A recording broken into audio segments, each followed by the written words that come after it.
লুটপাটের অস্ত্র উদ্ধার এবং জুলাই গণহত্যায় জড়িতদের দ্রুত বিচার নিশ্চিত করে জাতীয় নির্বাচন আয়োজনের দাবি জানিয়েছে জামায়াতে ইসলামী।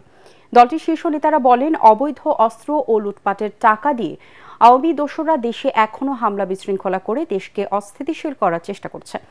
রাজধানী ডিপ্লোমা ইঞ্জিনিয়ার্স ইনস্টিটিউশনে দলের ঢাকা মহানগর দক্ষিণে ওয়ার্ড সভাপতি ও সেক্রেটারি শিক্ষা শিবির অনুষ্ঠানে তারা এসব কথা বলেন। এ সময় কেন্দ্রীয় নায়েবে আমির অধ্যাপক মুজিবুর রহমান বলেন, জাতি এখন ঐক্যবদ্ধ, জীবন দিয়ে হলেও এদেশের মানুষ আওয়ামী লীগের দুঃশাসন আর ফিরতে দেবে না।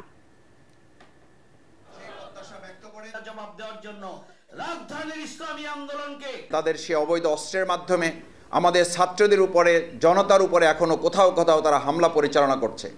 আমরা সরকারের কাছে দ্ব্যর্থহীন কণ্ঠে আহ্বান জানাতে চাই, দ্রুত সময়ের মধ্যে এই অবৈধ অস্ত্র, সন্ত্রাসী এবং পাচার করা অর্থ উদ্ধার করেই এই বাংলাদেশের মানুষের কাছে নির্বাচনের ব্যবস্থা করতে হবে। তারা আবার ফিরে আসতে চায়, আবার সেই স্বৈরাচারের শাসন বাংলাদেশে আনতে চায়। বাংলাদেশের মানুষ ঐক্যবদ্ধ হয়েছে, জীবন দিয়ে হলেও আর সেই ধরনের জুলুমের শিকার হতে চায় না বাংলাদেশের মানুষ।